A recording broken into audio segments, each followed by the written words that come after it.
하나님 말씀 보셨습니다. 하나님 말씀 사무엘하 11장 1절부터 5절까지 말씀 보셨습니다.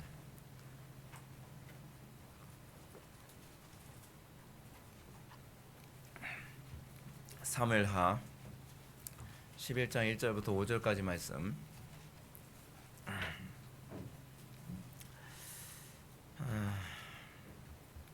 구약성경 478페이지입니다. 구약성경 478페이지 사무엘하 5장 1절부터 11장 1절부터 5절까지 말씀 찾으셨으면 제가 봉독하겠습니다. 그 해가 돌아와 왕들이 출전할 때가 되매 다윗이 요압과 그에게 있는 그의 부하들과 온 이스라엘 군대들을 보내니 그들이 암몬 자손을 멸하고 랍바를 에워싸고 다윗은 예루살렘에 그대로 있더라. 저녁 때에 다윗이 그의 침상에서 일어나 왕궁 옥상에 서 거닐다가 그곳에서 보니 한 여인이 목욕을 하는데 심히 아름다워 보이는지라.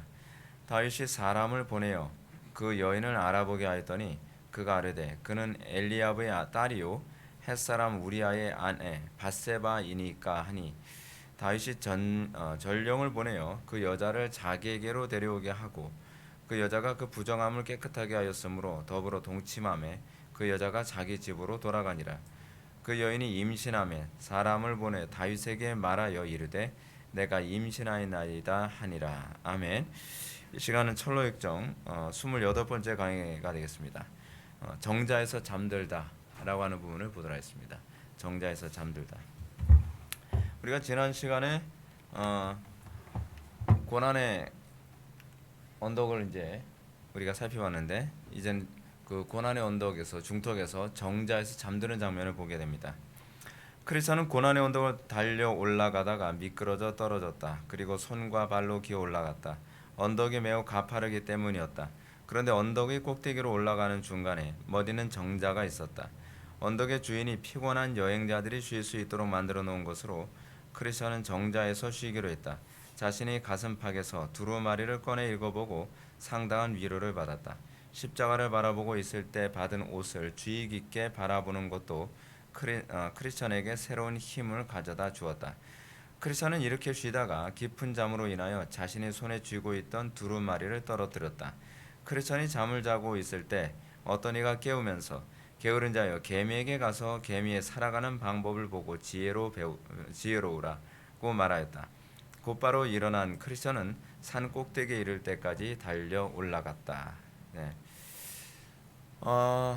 우리가 신앙생활에 있어서 가장 달콤한 것이 영적으로 잠자는 것입니다. 육신적으로도 여러분 잠자는 게 굉장히 좋지 않습니까? 근데 이 잠자는 이 문제는 사실은 영적인 문제에 대한 그 일반 계시이고 또한 그것을 통해서 우리가 얼마나 많은 부분을 손해봐야 되는가라고 하는 걸 알 수 있습니다. 잠자는 것이 우리에게 있어서 어떤 휴식의 요소로서 작용하는 것 또한 사실이지만 잠자는 것은 또한 우리가 게으름의 대명사이고 또한 미리 대비해야 될 것을 대비하지 않는 것에 관한 문제를 우리들에게 많이 드러내 보이곤 합니다.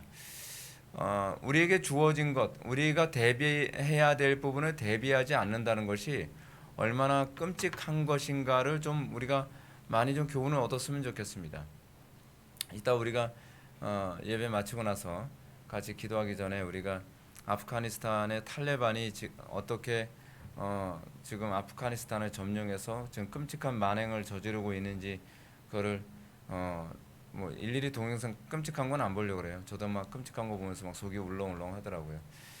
근데 얼마나 미리미리 대비하지 않은 사람들의 모습이 얼마나 심각한지 그리고 안일함이 얼마나 무서운 것인지를 너무 잘 보여줍니다. 아프가니스탄에 여러분 얼마나 미국이 엄청난 그 천문학적인 돈을 쏟아부었는지 여러분 아시죠? 엄청나게 많은 돈을 쏟아부었습니다. 근데 그 천문학적인 돈을 쏟아부어도 그 사람들은 예를 들어서 미군들한테 엄청나게 좋은 무기를 받으면 그 무기를 탈레반한테 팔았습니다. 이게 말이 됩니까? 그리고 지금 아프가니스탄의 정규군이 한 20만인가 30만 된다고 하는데 실제로 전쟁에 그 뛰는 사람들은 뭐 10만도 안 된다 그래요. 그 나머지 군사는 뻥튀기죠. 미국으로부터 돈을 챙겨가지고 자기 주머니를 채우고 자기 부귀와 명화를 영화를 누리기 위해서 그렇게 하는 거죠. 그렇게 하면서 그들이 자기의 게으름과 안락함을 누릴 때는 좋았죠. 근데 그리고 그런 부분에서 눈 감고 살았을 땐 굉장히 편하지 않았겠습니까? 근데 문제는 뭐냐면 대비하지 않은 아프가니스탄의 현실은 너무 끔찍합니다. 너무 끔찍해요. 사람들이 이따가 우리가 영상 보겠지만 이제 탈레반이 정권을 잡았다라고 하니 뭐 대통령이 하루 만에 도망갔으니까요. 그리고 탈레반의 대통령궁을 점령을 했잖아요. 그리고 탈레반이 이제 들어온다 하니까 사람들이 살기 위해서 도망을 다니는데 막 공항으로 막 뛰어가면서도 공항에서 비행기를 탈 수가 없으니까 비행기에 그 바퀴에 매달렸다가 거기서 막 공중에서 막 떨어지는 장면이 막 계속 보여요. 근데 그게 너무 끔찍해요. 너무 끔찍해. 그리고 공항으로 뛰어가는 사람들의 모습은 완전히 그 얼이 나갔어요. 완전히 공포에 질려서. 근데 그 모습을 보면서 야, 저 모습이 남의 모습이 아니지 않을까 그런 두려움이 엄습해 오는 거예요. 저게 우리의 모습이 될 수도 있는데 우리는 얼마나 아니랍니까? 우린 미래 대비하지 않잖아요. 우리가 지금 하루하루 살아가면서 여기가 좋사오니 날마다 편안함과 안락함 그거에 심취해서 우리는 항상 그런 얘기하죠. 낙관론. 설마 우리가 뭐 아프간처럼 되겠어? 이 사람들 다 그렇게 생각했던 사람들이에요. 그 사람들도 설마 우리가 이렇게 망이라서 이렇게 풍요로운데 이렇게 평화로운데 이렇게 안락한데 여러분 근데 평화로움과 풍요로움과 안락함 한순간에 사라집니다. 한순간에 사라져요. 주님께서 이 땅을 심판하실 때도 한순간에 이 세상이 하나님의 심판대 앞에 올라서게 될 것입니다. 근데 우리는 육신적 평안함과 안락함에 심취한 나머지 그런 거를 전혀 직시하려 하지 않죠. 하나님 의지하지 않아도 살만하다고 생각을 하죠. 근데 그 결과와 그 대가는 너무 끔찍합니다. 너무 끔찍해요. 여자들 같은 경우에는 이제는 이제 자유가 없죠. 여자들은요. 여자들 얘기 들어보니까 12세 이상은 절대로 교육을 하면 안 되고 그리고 여자는 밖에 나가야 되면 남자의 보호 없이는 나갈 수 없고 그리고 그 아프가니스탄에 있는 여자들은 이제는 탈레반들의 놀이개가 돼서 자기가 원하는 대로 여자를 한 명씩 한 명씩 무조건 빼앗을 수 있는 완전히 무법천지고 완전히 지옥이 돼버리고 말았죠. 지옥이 돼버리고 말았어요. 어떤 여자가 발을 좀 내놨다고 공개적으로 막 채찍 맞는 장면 보면서도 너무 가슴이 아프고 그리고 탈레반이 가지고 있는 그 사람들의 그 꿀한 법을 따르지 않는다는 이유 하나만으로 사람들 보는 앞에서 그냥 머리에다 총을 쏴서 공개 처형시키고 뭐 아프가니스탄 그 지역은 완전히 시체 더미예요. 시체 더미. 그러니까 시체가 너무 흔하게 막 굴러다니는 그런 상황. 하나님을 경외하지 않는 민족, 하나님을 두려워하지 않는 민족이 얼마나 끔찍한 그런 최후를 맞이할 수밖에 없는지를 우리한테 경고로 보여주는 것 아니겠습니까? 게으른 자여 개미에게 가서 개미의 살아가는 방법을 보고 지혜로우라. 우리는 거기서 방법을 보고 지혜로워야만 합니다. 우리 배워야만 합니다. 자, 지금 고난의 언덕을 오르는 심한 피로감은 크리스천을 깊은 잠에 빠지겠습니다. 이 정자는 고난 가운데 잠시 위로와 쉼을 주시는 주님의 은혜입니다.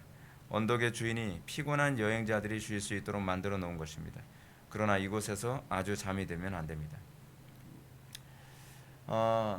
순례길을 가다 보면은 평안할 때가 있습니다. 제가 신앙생활하면서도 그런 거 되게 많이 느껴요. 좀 평안하다 싶으면은 또 어려움 오고 또 어려움이 좀 그 어려움을 막 너무 힘들다라고 하게 되면 그 어려움을 어느 정도 또 넘어서고 나면 또 평안함이 오고 또 그러다가 또 평안하다 싶으면 또 예상치 않을 때 예상치 않던 어떤 상황에서 또 어떤 어려움이 또 오고 그게 인생이죠. 그런 인생을 살아가면서 우리는 어떻게 해요? 하나님 의지할 수밖에 없고 하나님 경외할 수밖에 없습니다. 인생이라는 게요. 뭐 항상 마음을 놓을 수가 없습니다.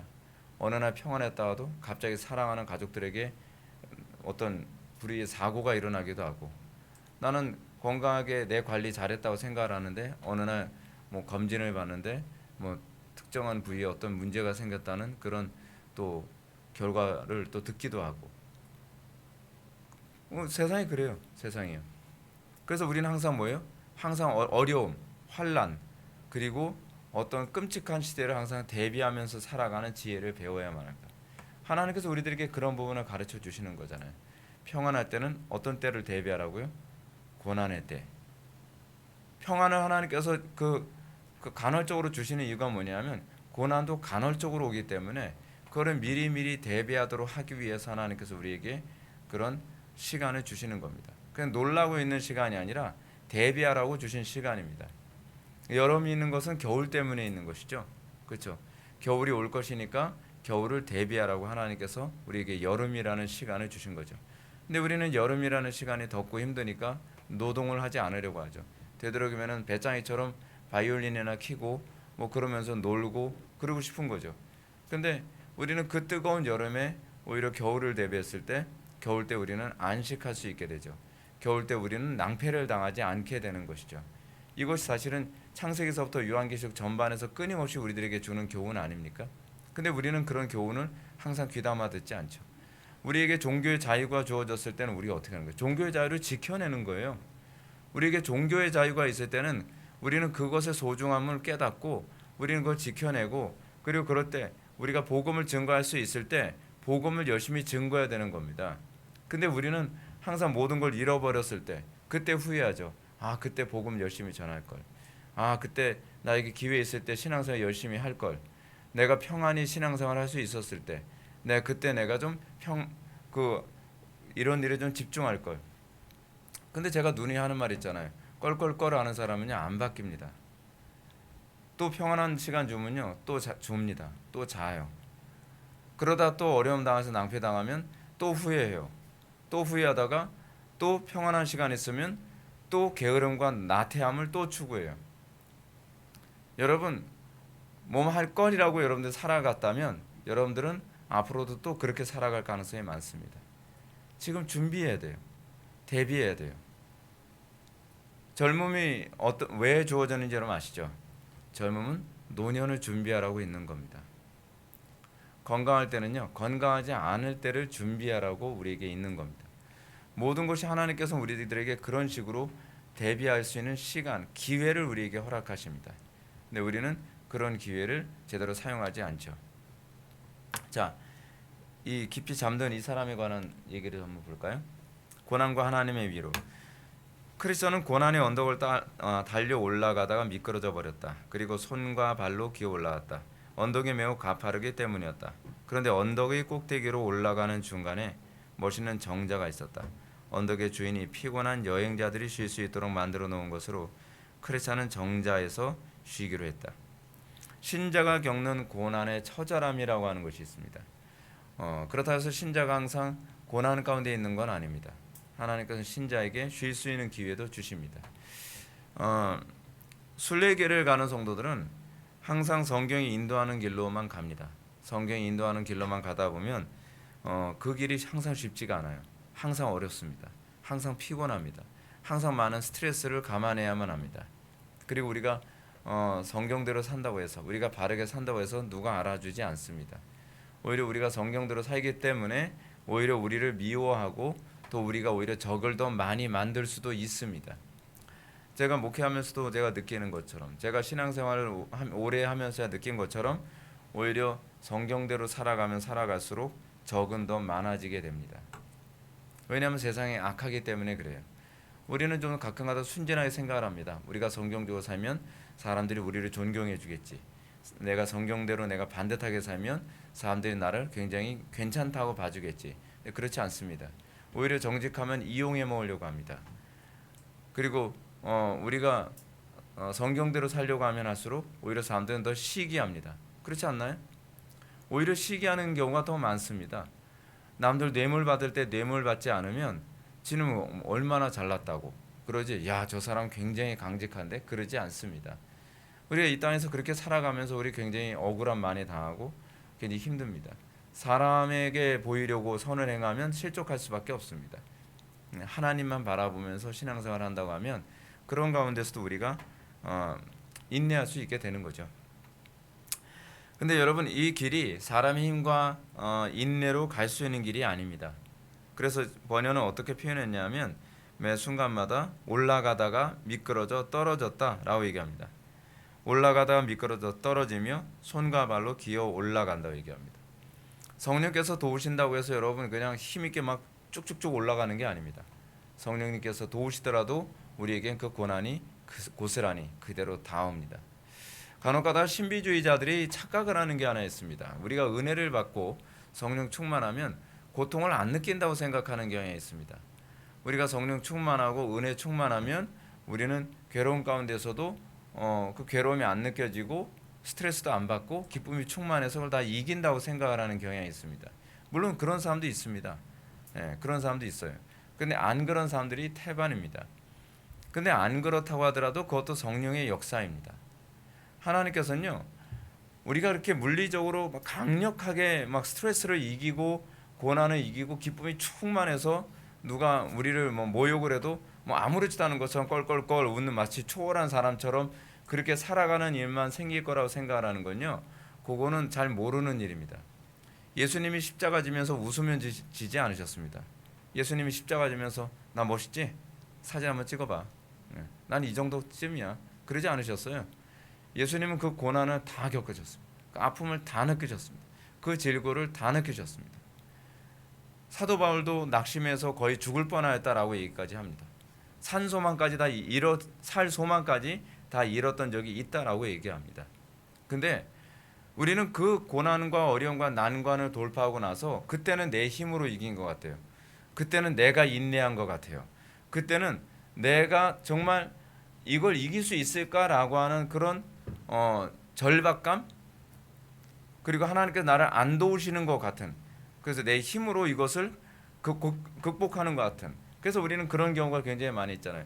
하나님, 내가 고난당하는데 하나님은 어디 계시나요? 하나님 고난당하는데 왜 하나님 나를 안 도우시나요? 그죠? 근데 우리가 그 고난의 터널을 딱 극복하고 나가보면 내 힘으로 극복한 게 아닌 거예요. 그게 굉장히 묘한 겁니다. 그때는 내 힘으로 극복하려고 애를 썼다고 생각을 했는데 지나고 나서 보면 내 힘으로는 도무지 극복할 수 없는 그런 인내, 내 힘으로는 도무지 극복할 수 없는 그런 어떤 강인함, 그런 것이 우리에게 있죠. 그래서 우리는 매 순간마다 거기서 고백을 하게 됩니다. 아, 하나님께서 그때 나와 함께 하셨구나. 여러분, 옛날에 우리 그런 거 본 적이 있잖아요. 어떤 사람이 막 고난을 당하고 힘들고 어려울 때 막 하나님께 막 하소연하니까, 하나님 그때 당신은 어디 계셨나요? 주님은 그때 어디 계셨나요? 그래서 이렇게 네 개의 발자국 그거 나온 거 있잖아요, 그렇죠? 네 개의 발자국. 같이 평안할 때 같이 동행하는 그 주님. 근데 한참 가다 보니까 발자국이 두 개밖에 없죠. 두 개밖에 없으니까 하나님, 이때가 제가 가장 고통당할 때인데 주님은 내가 가장 고통당하는 이때 왜 함께하지 않으셨습니까? 그러니까 주님께서 이제 뭐라 그래? 표현 괜히 잘했죠. 그때는 내가 너를 업고 있었어. 내가 너를 업고 있었기 때문에 그래서 발이 두 개밖에 없는 거예요. 발자국이. 그때는 내 힘으로 이기는 줄 알았죠. 그때는 내가 인내하는 줄 알았죠. 그리고 그때는 나는 혼자인 줄 알았죠. 성령의 역사는요, 우리와 굉장히 그 면밀하게 전인격적으로 연합된 상태에서 움직이시기 때문에 성령의 역사하심이 사실은요, 거의 우리 인격으로 잘 안 느껴질 때가 굉장히 많습니다. 우리가 인격과 굉장히 자연스럽게 맞물려 있죠. 그래서 우리는 어떻습니까? 내가 선택한 줄 알았는데 하나님께서 선택하신 것이고, 내가 인내한 줄 알았는데 하나님께서 인내케 하신 것이고, 내가 용서한 줄 알았는데 하나님께서 용서하게 하신 것이고, 내가 사랑한 줄 알았는데 하나님께서 사랑할 수 있게 해주셨다는 걸 뒤늦게 알게 되죠. 그게 여러분 성령의 역사의 신비로움이죠. 신비로움이에요. 그래서 간증이라는 게 있죠. 우리가 그 터널을 지나고 나서 뭐라고 간증합니까? 아, 내가 있어. 내가 있어라고 한 사람은 정말 그 사람이 한 거 맞아요. 그 사람은 성령의 은혜로 한 거 아닙니다.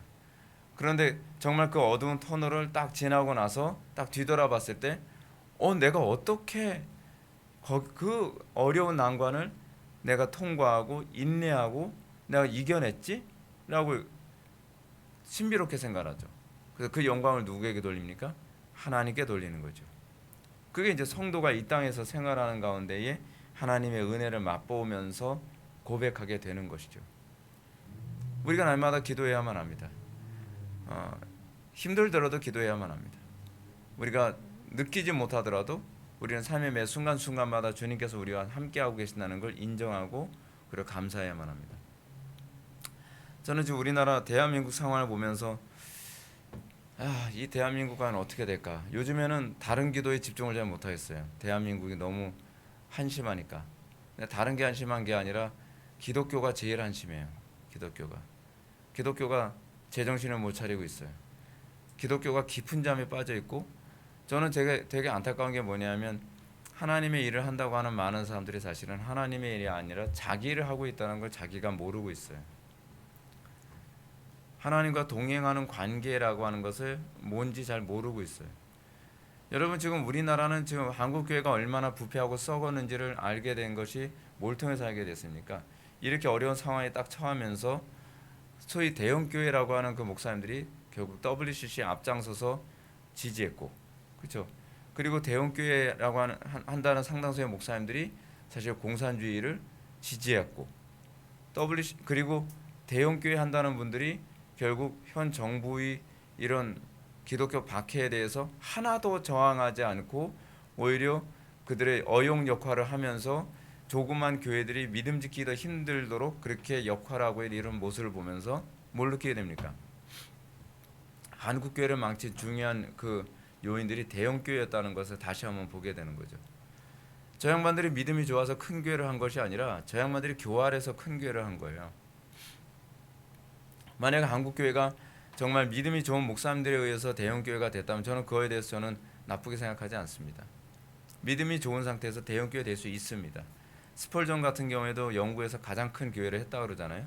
로이 존스 목사님 같은 경우에도 웨스트민스터 채플에서 목회하시면서 뭐 1,000명인가 2,000명 정도 되는 교인들을 거느려 가면서 그렇게 멋있게 목회를 했다 그러잖아요. 가능해요. 근데 저는 우리나라 교회가 좀 그렇지 않았다는 걸 이번에 여실히 보게 되는 거죠.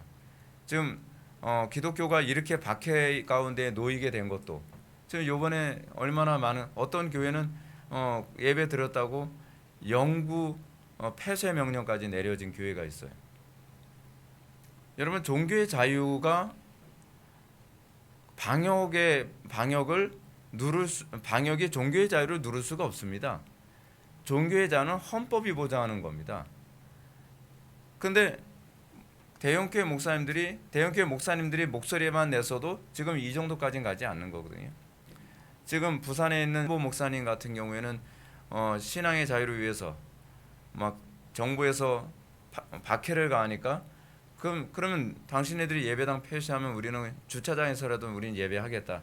그런 식으로 해서 사람들이 막 주차장에서 다 그 뜨거운 떼앞에 밑에 의자 놓고 예배를 하고 그렇게 하니까 폐쇄 명령이 몇 주 못 가서 그냥 없어져 버렸잖아요. 그리고 오히려 그런 교회들의 큰 교회들이 저항을 하니까 그 부산 지역 같은 경우에는 함부로 교회 핍박을 잘 못하는 분위기까지 만들어졌다 그러잖아요. 근데 대형 교회들이 사실 이런 때 무슨 일을 했죠? 오히려 자그마한 교회들이 믿음의 선한 싸움을 하려고 애랬으니까 사랑이 없다고 오히려 내리누르고, 그죠? 그러면서 말도 안 되는 논리로 정부의 시책에 참여하는 그것이 뭐 이웃 사랑의 실천이라는 식의 얘기를 하면서 오히려 교회를 더 망가뜨렸죠. 한국 교회의 모습 보면서 정말 고난을 누가 좋아하겠습니까? 근데 한국 교회 소위 거의 대형 교회들은 고난을 극복해서 만들어진 대형 교회가 아니라 교묘하게 사람들의 가려운 길을 긁어줌으로써 사람들을 긁어 모은 마케팅 교회가 아니었는가라고 하는 것이 여실히 드러나죠. 그렇죠? 지금 여러분, 한국 교회 정말 큰일 났습니다. 정말 개혁되어져야만 합니다. 우리 교회부터 더 성경적으로 갈 수 있도록 신경 많이 써야 되고 기도 많이 해야 되고 그때그때마다 우리가 올바로 분별하는 그런 태도를 견지하지 않으면 안 됩니다. 자, 신자가 고난을 당할 때에 우리가 그 인내하는 것은 하나님의 은혜로 인내하는 겁니다. 그리고 그 인내로 인내한다는 것은 인내해 본 사람만 압니다. 성령께서 나와 함께함으로써 말 그대로 사람은 할 수 없는데 하나님은 할 수 있구나. 내 힘으로는 불가능한데 하나님께서 함께 하시니까 가능하더라.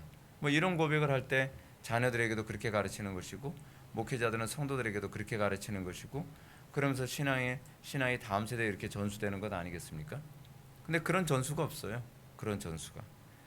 신자가 가는 고난의 길은 올라가다 다시 미끄러져 떨어지기도 하는 길입니다. 넘어지지 않는 것이 아니라 넘어지고 미끄러져도 다시 오르는 것입니다. 그 가운데 성령의 도우심과 인도가 있습니다. 무슨 얘기냐면 우리가 고난의 길 가운데서 어려움과 난관을 우리가 난관에서 넘어졌다고 해서 나는 성령께서 함께하지 아니하시나 그렇게 생각하지 말라는 겁니다. 그리스도인들도 넘어집니다. 미끄러집니다. 근데 넘어지고 미끄러짐을 통해서 오히려 성숙하는 경우가 더 많습니다. 넘어지고 미끄러지는 그 과정을 통해서 오히려 자신이 더 겸손해지기도 합니다.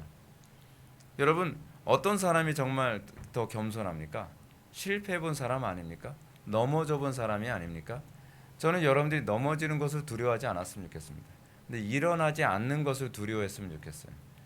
성도는 넘어졌다 일어났다 원래 그런 겁니다. 고난에서 넘어지지 않는다고 해서 믿음이 좋은 것이 아니라 믿음이 좋은 사람들은 넘어지기도 하고 쓰러지기도 하고 미끄러지기도 하고 그러는 겁니다. 근데 그 과정 가운데서 그리스도로 더 견고히 붙잡는 법을 배우는 겁니다. 그 가운데서 더 겸손해지는 거예요.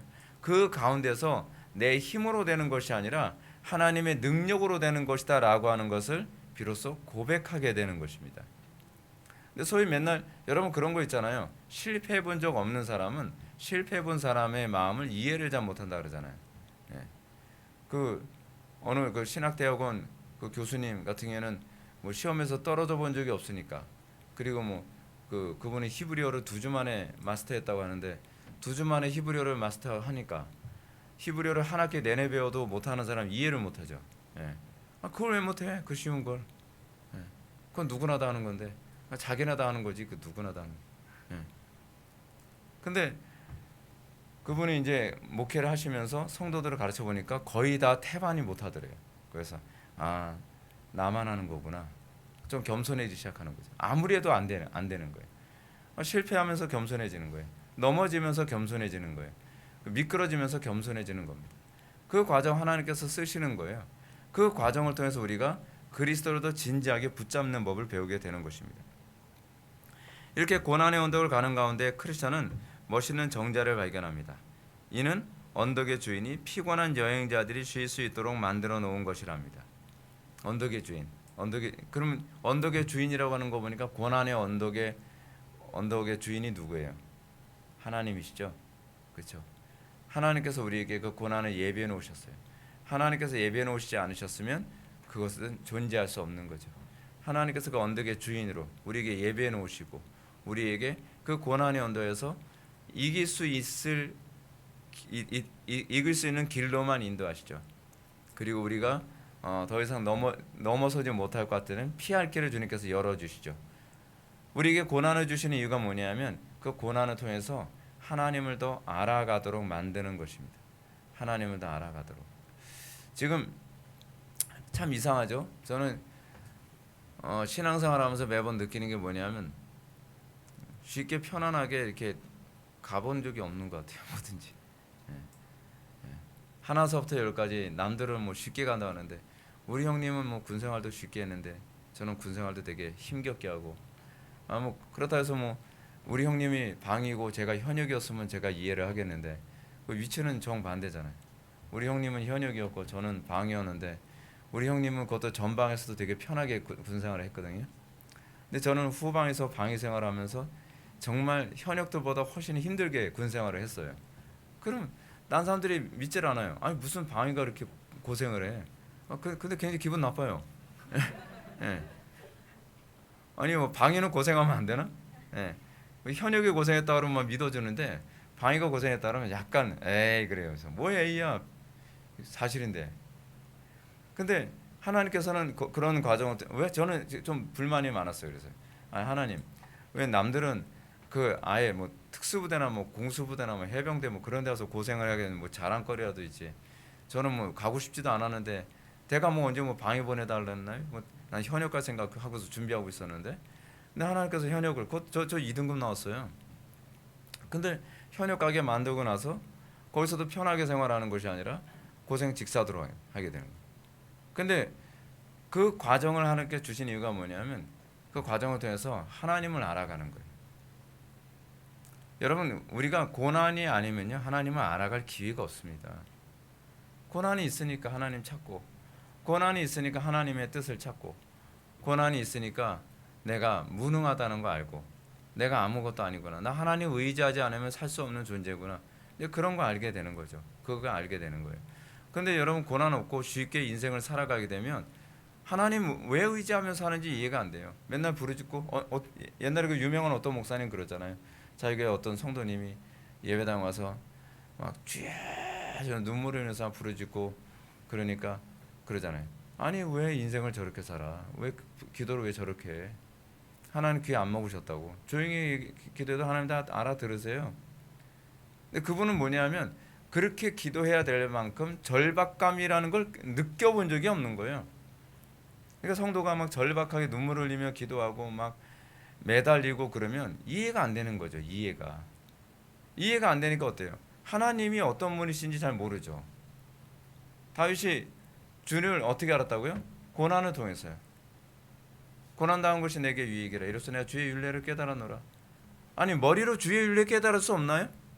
공부 열심히 하면 주의 율례 깨달을 수 있는 것 아닌가요? 여러분도 그렇게 생각하잖아요. 교리책 열심히 보면 주의 율례 깨달으는 거 아니에요? 여러 논문 읽고 그러면 주의 율례 쉽게 깨달을 수 있는 것 아니냔 말이에요. 근데 다윗은 그렇게 얘기 안 해요. 성경은 그렇게 가르치지 않는단 말이에요. 고난을 통해서, 고난을 당하면서 그리스도의 억울함이 무엇인지 알게 되고, 고난을 통해서 그리스도의 그 마음이 어떤지 알게 되고, 고난을 통해서 아 그리스도께서 이런 가운데서도 순종하셨구나, 그리스도께서 이런 인내 가운데 거하셨구나. 아 여러분, 우리가 경험해보지 않으면 모르는 영역들이 많잖아요. 그렇잖아요. 이번에도 예배당 이전하는 거 뭐 쉽게 척척척 이전하면 얼마나 좋아요. 근데 그 쉽게 잘 안 돼요. 그것도. 예. 인생살이 하나도 쉽게 해주는 게 없어요. 그래서 제가 속으로 그럼 그렇지. 이번에도 뭐 이렇게 손쉽게 될 줄 내가 몰랐겠나. 예. 항상 하나님께서는 모든 과정 속에서 고난 어려움 통해서 기도하게 만드세요. 근데 여러분 그게 복이에요. 기도하게 만드는 게 복이에요. 기도하게 만드는데 기도 안 하면 그거는 정말 복이 없는 거예요.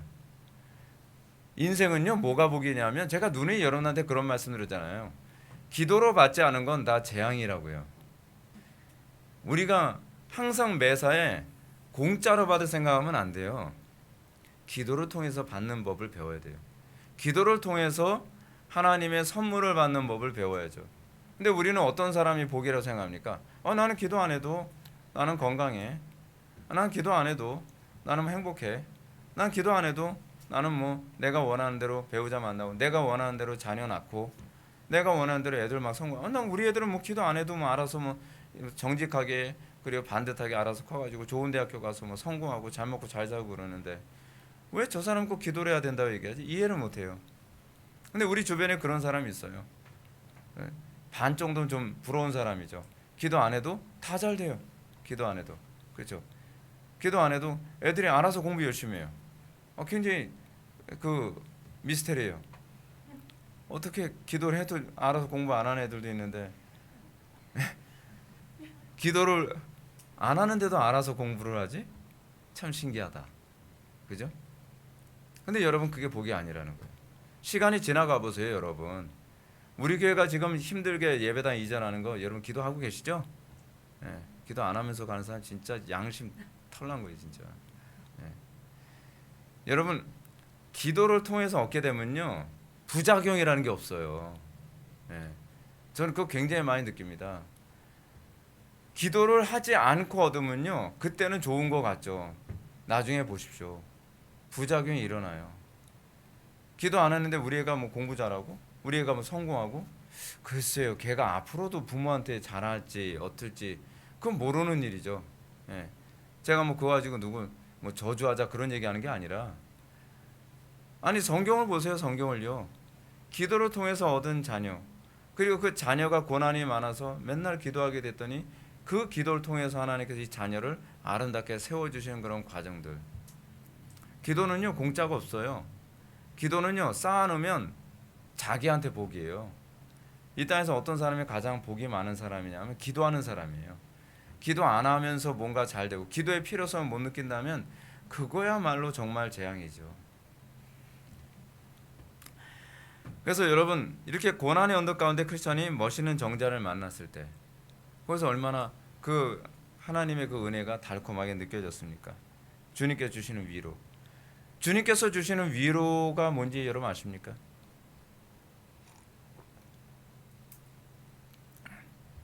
주님께서 주시는 위로를 모른다고 한다면 신앙이 아닙니다. 주님께서 주시는 위로를 모르는 상당수의 이유는 뭐냐면 세상이 주는 위로로 다 채웠기 때문에 그렇습니다. 예수님께서 산상수훈에서 그런 표현을 많이 사용하시죠. 저희는 자기 상을 이미 받았느니라. 우리는 간혹가다 이런 얘기합니다. 주님, 왜 저는 어떤 사람처럼 주님께서 주시는 위로 그런 거 저한테 안 주시나요? 왜 안 주실까요? 이유가 어디 있을까요? 너는 세상 것을 이미 위로 받았잖아. 너는 사람에게 이미 위로를 받았잖아. 그래서 너는 나한테 위로를 받을 게 없어. 여러분 어떤 사람에게 하나님께서 복을 주시죠? 어떤 사람에게 하나님께서 응답해 주신다고 얘기합니까? 우리가 산상수훈 지금 계속적으로 배우고 있잖아요. 세상의 것으로 이미 보상을 받은 사람은 하나님으로부터 보상을 못 받아요. 세상의 것으로 이미 응답을 받았으면 하나님 것으로 응답을 못 받아요. 근데 우리는 그렇게 생각 안 하고 왜 응답 안 해주시냐고 앙탈을 부리죠. 응답을 이미 받았으니까요. 우리는 그거 점검해야 돼요. 나는 내가 왜 하나님으로부터 응답을 못 받을까? 원래 뭐 응답이라는 게 뭐 잘 안 오는 거야. 그런 거 아니에요. 하나님이 약속하셨기 때문에 하나님 반드시 응답을 주시고 하나님께서 반드시 보상을 주세요. 근데 왜 우리가 못 받냐면 우리는 다른 것으로 응답을 받았든지 그렇지 않으면 내가 응답받지 못하게 기도했든지 둘 중에 하나란 말이에요. 그래서 제가 점검하라고 자꾸 말씀드리는 거예요. 자기한테 그런 어떤 응답이나 보상 같은 게 없는데도 불구하고 그냥 맨날 기도해요. 그래도 주님 내가 기도했으니까 뭐 하나님께서 뭐 응답해 주시겠죠. 기도 안 한 거보단 낫겠죠. 글쎄요, 안 한 거보다 난지 어떤지 모르겠어요. 그런 사람들의 경우에는 하는 것보다 못하는 경우가 더 많아요. 왜냐하면 오히려 위선이 더 많이 쌓여요. 기도를 했는데 기도의 응답에 관한 관심이 점점 더 없어져요. 기도를 했으면 여러분 변화를 기대해야 되는 거거든요. 응답을 기대해야 돼요. 응답을 조작하지 말고요. 여러분들 머릿속으로.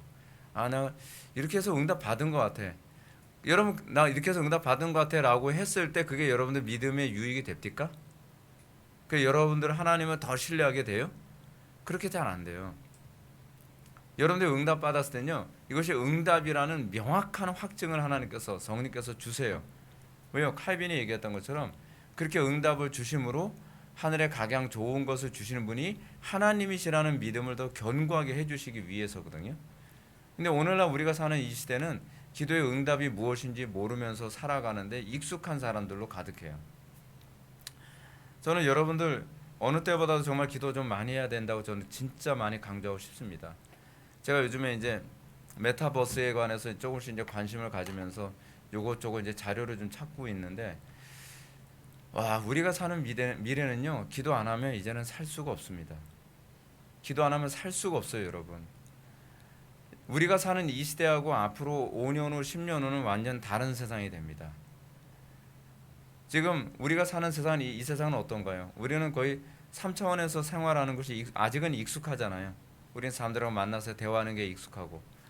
근데 여러분 이 메타버스 시대가 지금 벌써 굉장히 많이 침투에 들어왔거든요.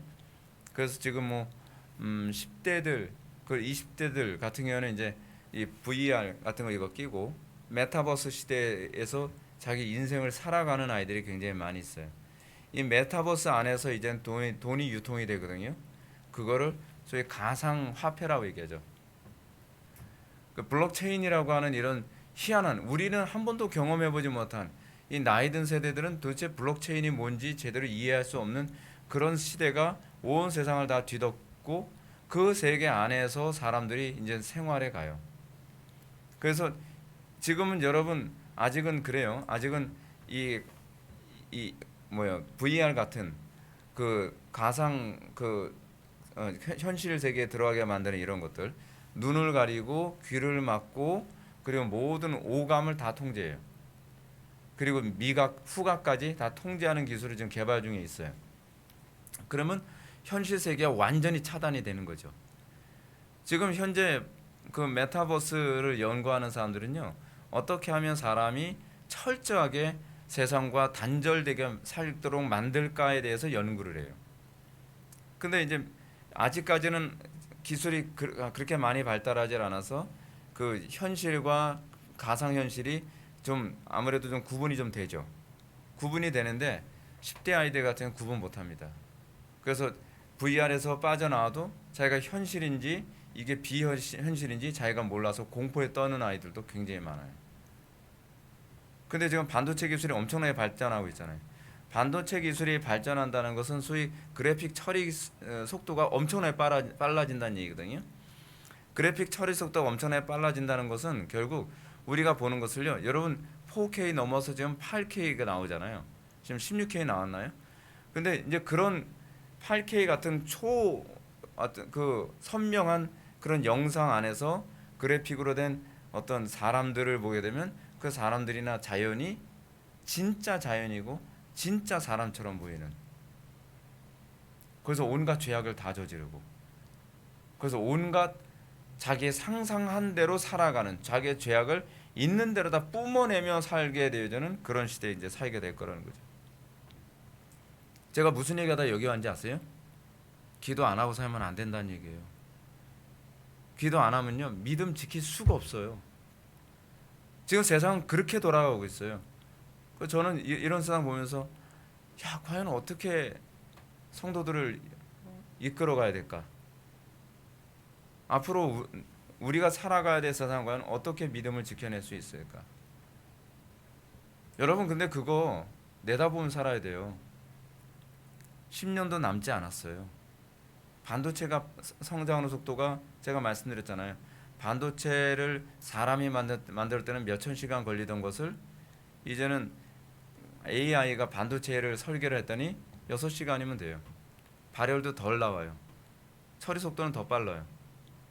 근데 그 과정에서 만약 발열이 나오고 결함이 생기면 AI는 그걸 다시 재구성해서 그 부분을 단점을 다시 보완해서 다시 디자인하고 다시 설계해요. 우리가 그런 시대에서 여러분 나 하나 믿음 가지면 그만 아니에요. 어떻게 하시든지 다른 사람들도 그런 것에 노예가 되지 않도록 어떻게 이끌어 갈 것인가를 고민해야 돼요. 나만 생각하지 말란 말이에요.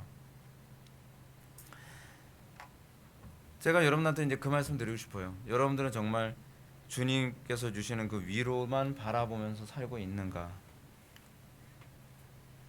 언덕 꼭대기로 올라가는 중에 멋있는 정자가 있었다. 언덕의 주인이 피곤한 여행자들이 쉴 수 있도록 만들어 놓은 것으로 크리스찬은 정자에서 쉬기로 했다.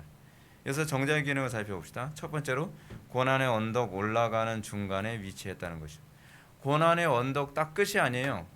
고난의 언덕 가운데에 중간에 위치해요. 이 말은 멋있는 정자가 고난 가운데 오는 피로를 극복하기 위해 주어진 것임을 보여줍니다. 고난 중에 오는 위로와 안식을 말합니다. 여러분 고난 가운데서도 믿음 지키려고 하게 되면 굉장히 힘들잖아요. 지금 이 크리스찬이 처음에 고난의 언덕 오르기 전에 어떻게 해요? 샘물에서 목을 축이고 올라왔죠. 우리는 성령의 그런 도우심이 아니어서는 우리는 결코 고난의 언덕을 선택할 수 없습니다. 그건 성령의 은혜이기 때문에 우리가 그것을 선택해서 가게 되는 거죠. 근데 우리가 끝까지 인내하지 못해요. 그 안에서 우리는 괜히 낙심하고 혼란스럽고 여러 가지 고난 때문에 어려움을 당합니다. 그 가운데서 우리가 중도에 포기하지 않는 것은 중도에 주님께서 주시는 위로가 있기 때문에 그렇습니다. 여러분 그런 옛날에 요즘에는 뭐 그런 간증하는 사람들 별로 없는데 옛날엔 그랬잖아요. 옛날에 막 고난 때문에 하나님 도와주세요. 하나님 말씀대로 살고 싶어요. 하나님 말씀대로 순종하며 살려고 했더니 가정에 핍박이 있고, 하나님 말씀대로 살려고 했더니 직장에서 핍박이 있고, 하나님 말씀대로 살려고 했더니 동료 신자들과 관계에서도 어려움이 있는데 도와주세요. 믿음 지킬 수 있게 해주세요. 그랬을 때 하나님께서 위로해 주잖아요. 그렇죠? 어떻게 위로해 주죠? 이길 수 있는 힘을 주시고, 어떤 분은 그러죠. 기도하는 가운데 딸아 힘들지? 내가 너의 고통을 안다. 네가 고통당할 때 나도 같이 고통당하고 있단다. 그러는 가운데서 막 눈물로 감격하고 새 힘을 얻어서 다시 이겨나가고. 옛날에 우리는 그런 감정 굉장히 많았잖아요. 신비주의인가요? 전 신비주의라고 생각 안 해요. 오히려 이런 감격이 없는 세대가 쓰레기 같은 세대라고 저는 생각을 해요. 한국교회 교인들은 되게 세련됐죠. 굉장히 지적이죠. 근데 하나님과의 그런 진지한 그런 어떤 그런 위로 그런 건 몰라요. 그 위로? 아 이거 다 신비주의야. 신비주의 아니에요. 그것 때문에 우리가 그 위로 때문에 이기면서 이 고난의 언덕에 정점에 올라갈 수 있는 거거든요. 자기가 그런 체험 안 하니까 자꾸 그런 다른 사람의 그런 은혜 체험을 자꾸 정죄하죠. 근데 저는 그게 있어야 된다고 생각을 합니다. 중간에 이 정자는요, 고난을 완주하게 하기 위해서 주신 것입니다. 고린도서 1장 4절 말씀처럼 우리의 모든 환난 중에서 우리를 위로하사 우리로 하여금 하나님께 받는 위로로서 모든 환난 중에 있는 자들을 능히 위로하게 하시는 이시로다. 고난 가운데서 우리가 끝까지 인내할 수 있는 건 위로가 있기 때문에 그렇습니다. 때로는 이런 위로가 설교 가운데 주어지기도 하죠. 설교를 듣는 가운데 막 너무 낙심하고 힘든데 딴 사람들은 별로 은혜 못 받는 것 같은데 한 사람은 유난히 은혜를 받는 사람이 있어요. 그 위로예요. 하나님께서 위로를 주신 것입니다. 또 어떤 사람은 그 고난 가운데 너무 낙심하고 힘들고 어찌할 바를 모르는데 설교를 듣는 가운데서 하나님께서 자에게 정확한 설교를 통해서 정확한 길을 제시해 주시죠. 그거 위로예요. 하나님께서는 기도를 통해서 또는 예배를 통해서 또는 동료 신자들을 통해서 위로를 얻게 하기도 하세요. 우리 가족들 중에서 저만 아는 얘기였는데 우리 형님이 그런 전화했더라고. 야 그런 일 있었냐 그러더라고요. 뭐였냐면 우리 어머니가 교회에서 박해가 굉장히 심했거든요. 굉장히 핍박이 심했어요. 쉬게 하는 사람들이 많아가지고요. 너무 힘들고 어렵고 낙심이 돼서 옛날 우리 집에서 구멍가게 했었거든요. 구멍가게 하는데 너무 그냥 완전히 사람이 풀이 죽어가지고 그냥 이렇게 축 처져서 앉아 있는데 그 당시 어머니가 너무 교회에서 핍박이 심하니까 그 화병 때문에 얼굴이 우리 어머니 좀 둥그스러운 얼굴인데 완전히 턱도 뾰족해졌어요. 그러니까 오죽하면은 전철을 타면요 노인이 우리 어머니가 그 당시에 40대 정도 됐었는데 40대 말쯤 됐을 때인데 노인이 우리 어머니한테 자리를 양보할 정도였어요. 그 정도로 굉장히 상태가 안 좋았죠. 근데 그 정도로 상처와 고난과 어려움이 극심한 상황에서 어머니가 이제 구멍가게에 이제 보기 위해서 가만히 앉아 있는데 갑자기 어떤 남자가 딱 찾아오는 거예요. 그래서 하나님께서 보내셔서 왔습니다. 그러는 거예요. 예? 그래서 저는 수원 쪽에 사는 사람인데요. 하나님께서 어디쯤에 가게 되면은 어떤 구멍가게가 보일 텐데 그 구멍가게에 어떤 여자가 굉장히 낙심한 모습으로 앉아 있을 거야. 그럼 가면 네가 위로해주고 와라 그러더래요. 그래서 그 사람이 자기 살던 거, 자기 인생에서의 고통, 괴로움 그리고 그 가운데서 하나님께서 어떻게 위로하셨는지 얘기하는데 인생이 똑같더래요. 우리 어머니가 겪고 있는 어려움, 그 괴로움을 똑같이 얘기하는 거예요. 근데 우리 어머니가 그 얘기를 듣는데 하염없이 눈물이 나더래요. 아, 하나님께서 나를 위로하시려고, 하나님께서 나를 다시 새 힘을 주시려고 하나님께서 천사를 보내셨구나. 그 이후로 한 번도 만난 적이 없대요. 그래서 우리 어머니는 하나님께서 천사를 보내신 게 아닌가 그런 생각이 든다고 그래요. 하나님께서는 그런 식으로 우리 위로하시기도 하세요. 예. 왜냐하면 그렇게 해서 그의 택한 백성들을 끝까지 고난에서 인내하고 완주할 수 있도록 하는 것이죠. 그래서 여러분 하나님의 하나님의 위로를 기대하세요. 여러분들이 낙심하고 힘들 때, 뜻하지 않을 때 하나님께서 여러분들을 위로해 주실 수도 있습니다. 이 얘기는 저만 하고 있었더라고요.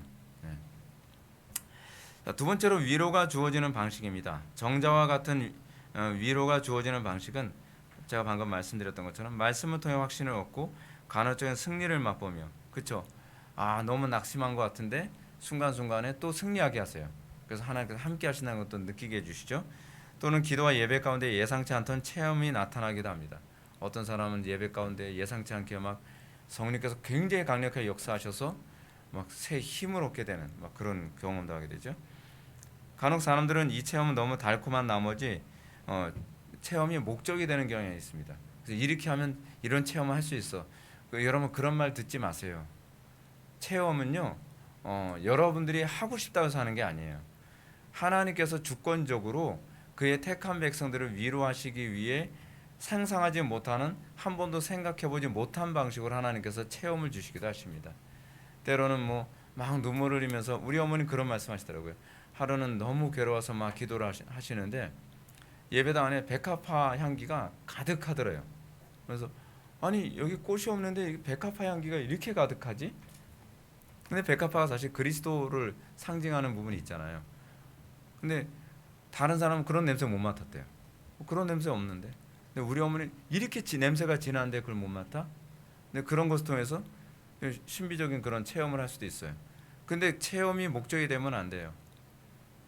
분명히 여러분들 기억해야 될 게 은사주의자들의 문제가 뭐냐면 체험이 목적이 되고 또 체험을 방법론적으로 자꾸 그걸 얻을 수 있다고 생각하는 거예요. 그거 아니에요. 하나님께서 주권적으로 우리에게 체험을 줄 수 있지만 체험은 목적이 아니라 체험은 그냥 과정이고 하나님의 도구예요. 저는 체험이 없다라고 얘기하는 건 굉장히 안 좋게 생각을 합니다. 체험이 없는 것이 아니라 체험은 하나님의 주권 안에 있다고 우리가 인정해야 되고 그 가운데서 어떤 체험은 성령께서 주신 것이 아닐 수도 있기 때문에 또한 우리는 그것 또한 분별하는 그런 지혜도 그런 분별력도 필요합니다. 그래서 체험은 위로를 위해 주권적으로 주어진 것이지 체험이 목적이 돼서는 안 된다라고 하는 건 좀 염두에 두시기 바랍니다. 정자에서 잠이 든 크리스천은 이렇게 쉬다가 깊은 잠에 빠지고 말았습니다. 밤이 다 되도록 그곳에서 잠을 잤고 여행은 지체되었습니다. 또한 깊은 잠으로 인하여 자신의 손에 쥐고 있던 두루마리를 떨어뜨렸습니다. 크리스천이 잠을 자고 있을 때 어떤 이가 깨우며 게으른 자여 개미에게 가서 개미의 살아가는 방법을 배우고 지혜를 배우라고 말하였다라고 합니다. 신자에게 영적 위로는 잠시 잠깐 쉬는 기간에 불과합니다. 어떤 면에서는 영원한 쉼, 영원한 안식을 부분적으로 맛보게 하는 것일 수도 있습니다. 이 기간 동안에 여러분은 어떤가요? 우리는 그 안식에 완전히 심차고 싶죠. 마치 베드로가 변화산에 예수님과 딱 올라왔더니 그 예수님과 모세와 엘리야가 세 명이 있는 것을 보면서 여기가 좋사오니 초막 셋을 짓자 그러잖아요. 근데 우리는 거기에 머물러 있어서는 안 돼요. 신앙은 그 안락함에 머물러 있는 것이 아니라 그 안락함을 통해서 다시 재충전하게 되면 여러분 휴가라는 거 있잖아요. 휴가라는 건 나쁜 게 아닙니다. 휴가는요 더 많은 일을 하기 위해서 주어지는 거예요. 독일 같은 경우에는 휴가를 굉장히 오래 준대요. 뭐 한 달 가까이 준다 그래요. 그리고 휴가 비용도 굉장히 많이 준답니다. 근데 우리나라 사람들 휴가를 안 쓴대요. 그 휴가 기간에 어떻게 해요? 돈 벌러 나간대. 다른 잡을 떠서 돈을 더 많이 벌려고 한대요. 근데 그래서 독일 사람들은 한국 사람들한테 휴가를 안 갔다 오면 돈을 반납하라 그런대요. 휴가 비용은 당신이 회사를 위해서 일할 수 있는 에너지를 공급하기 위해서 준 것이지 당신이 쓰고 싶은 대로 돈 쓰라고 준 거 아니라고. 당신이 쉬지 않았으면 휴가비는 반납하라고 그렇게 얘기한대요. 그러니까 독일 사람들에게서 휴가는 그 자체도 일종의 업무의 연장선이라고 생각을 하는 거죠. 네. 휴가 가야 돼요. 네. 휴가 가고 싶다. 근데 여러분 하나님께서는 그의 백성들에게도 휴가를 줍니다. 그래서 때로는 정말 눈물겹게 힘든 그런 가정 가운데서도 휴가를 주시죠. 저도 이제 그런 거 많이 겪었어요. 저는 간혹가다 외국에서 설교하도록 부르시는 그런 기간이 저는 하나님께서 저한테 휴가를 주시는 방식이라고 저는 생각을 해요. 그래서 하나님께서 나한테 이런 식으로도 휴가를 주시는구나. 그래서 참 되게 감사해요. 전 휴가가 없었던 게 아니에요. 저는 하나님께서 다 휴가를 알아서 다 챙겨주셨어요. 근데 그 과정을 통해서 또 다시 힘을 얻으니까 다시 이렇게 사역할 수 있게 된 거라고 저는 믿습니다. 근데 문제는 뭐냐면 그 편안함과 안락함 거기에 빠져들면 이게 더 심각해지는 거예요. 여러분들 휴가 끝나고 나면 사람들 일종의 더 힘들어지는 경향이 많이 있잖아요. 어떤 사람들 보게 되면은 뭐 월요일 되면 월요병 생긴다 그러잖아요. 그 왜냐하면 휴가를 잘못 보낸 거거든요. 사실은 새 힘을 얻고 월요일 날도 에너지가 넘치게 생활을 해야 되는데 휴가를 잘못 보내서 오히려 월요일 날이 더 고통스럽게 여겨지는. 그렇죠. 물론 뭐 다른 이유도 있을 수 있죠. 휴가 끝나고 오게 되면은 또 정말 지옥 같은 인간이 그 저승사자 같은 놈이 또 앉아가지고 또 괴롭힐 거라고 생각해서 또 그럴 수도 있긴 하겠지만 뭐 그걸 아니라고 한다면. 하여간 여기서 두루마리를 떨어뜨렸다라는 표현은 신자가 믿음의 선한 싸움을 하다가 평안과 쉼을 얻게 되면서 영적 게으름과 언약의 신실성을 망각하게 되는 위험성을 지적한 겁니다. 편안함과 안락함 그거 나쁜 거 아닙니다. 근데 편안함과 안락함 때문에 여러분들 신앙생활을 게을리하는 건 그건 합당하지 않습니다. 여러분들이 편안함과 안락함 가운데서 기도생활 게을리하면 안 돼요. 휴가지 가서도 거기서 기도하셔야 돼요. 거기서도 여러분 경건을 무장해야 되고 경건한 독서도 해야 되고 그렇죠. 근데 문제는 뭐냐면 우리는 그것이 게으름으로 연결돼서 오히려 하나님과 더 멀어지고 그래서 오히려 영적 분별력과 죄에 대한 민감성이 떨어지는 경향이 있어요. 이게 굉장히 심각한 문제예요. 여러분 하나님하고 좀 많이 그 방학한 사람도 회개하셔야 됩니다. 예. 하나님 좀 자주 봬요. 방학 땐 따로 놀지 마시고 하나님하고 같이 노세요. 예. 이 하나님하고 관계에서 방학을 해가지고서 영적 민감성 다 떨어지고 분별력 다 떨어져가지고 이게 완전히 불신자처럼 내버리면 곤란하죠. 근데 그렇게 되면 고난이 왔을 때 고난을 이기지 못해요. 오히려 이 기간을 통해서 고난을 이기는 힘이 더 강해졌어야 되는데 오히려 고난을 이길 힘과 면역성, 저항력이 더 떨어지는 경향이 있습니다. 그렇기 때문에 이거 다음에 누굴 만나냐면 겁쟁이와 의심을 만나게 돼요. 그렇죠? 그 고난의 언덕에서 반대쪽에서 막 뛰어오르잖아요. 겁쟁이와 의심. 겁쟁이와 의심을 만났다는 게 뭐죠? 두루마리를 떨어뜨린. 그리고 그 쉼의 장소에서 잘못 쉰. 그 결과 어떻게 해요? 두려움이 오고 의심이 오죠. 그렇죠? 그거 전 굉장히 많이 느껴요. 저도 편안할 때, 안락할 때 더 경건에 힘쓰지 않을 경우에는 고난과 어려움이 오면 의심이 생기고 덜컥 두려워요. 덜컥 두려워요. 그러니까 여유가 있을 때 우리가 더 경건에 힘쓰고 옳지. 내가 그랬잖아. 힘을 비축해 놨는데 넉넉히 이기리라. 이래야 되는데 오히려 고난과 어려움이 오게 되면 두려움과 의심에 주저앉을지도 모르죠. 이 과정을 통해서 구원의 확신도 상실하고 내가 천국이나 가겠나? 근데 여기서 구원의 확신이란 단순히 천국 가는 것으로만 좀 제한하지 마세요. 내가 이 어려움을 이길 수 있을까? 내가 이 문제를 돌파할 수 있을까? 이 문제로부터 내가 구원을 받을 수 있을까? 라고 하는 그런 구원의 확신. 그것이 송두리째 흔들릴 수 있다는 얘기입니다. 그리고 고난을 이길 담대함과 지혜와 능력을 상실하게 되는 것입니다. 정자에서 잠에 빠진 사람들이 있습니다. 노아죠. 노아는 방주를 지을 때 가장 힘든 때였죠. 근데 방주 딱 짓고 홍수가 지나고 난 다음에 노아가에게 평안이 오자 어떤 일이 생겼습니까? 포도주에 취해서 자녀들 앞에서 실수를 범하게 되죠. 그렇죠? 여러분 우리가 너무 경직됐다가 딱 풀어지면 확 풀어지는 경향이 있잖아요. 항상 우리는 이걸 조심해야만 합니다. 거기서 오히려 우리가 범죄하는 경향이 많이 있어요. 전에 유명한 설교자들이 이제 그런 얘기합니다. 설교자가 가장 무너지기 쉬운 데는 큰 집회에서 대형 집회 같은 데서 설교를 하고 난 다음에 집으로 돌아왔을 때예요. 영적으로 막 엄청 긴장하고 막 쏟아붓고 났는데 그리고 집으로 돌아왔을 때 엄청난 우울증이 막 몰려오기도 하고 막 자괴감도 몰려오고 막 그런 경우가 굉장히 많대요. 이게 영적으로 느슨해지면 갑자기 모든 게 다 풀리는 그런 현상이 생기는 거예요.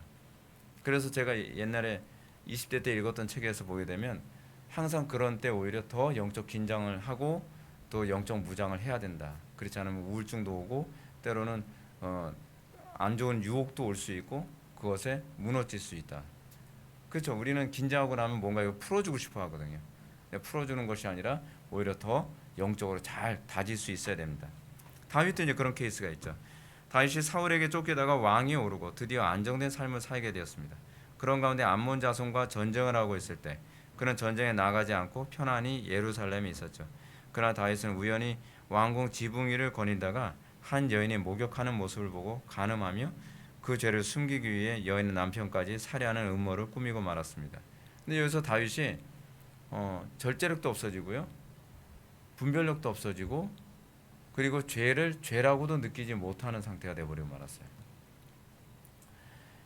이 경건했던 사람이, 이 영적으로 이렇게 예민했던 사람이 사울의 옷자락만 조금 잘라도 그 죄에 대해서 하나님 앞에 정말 대성통곡하며 회개했던 사람이 자기의 오른팔 같은 우리아의 부하 우리아의 아내를 겁탈하는 것도 죄로 느끼지 않고, 그리고 그 부하를 암살해서 죽이는 것조차도 별로 죄라고 생각하지 않는 상태가 되는 거. 거듭나지 않아서가 아니에요. 거듭나도 이래요.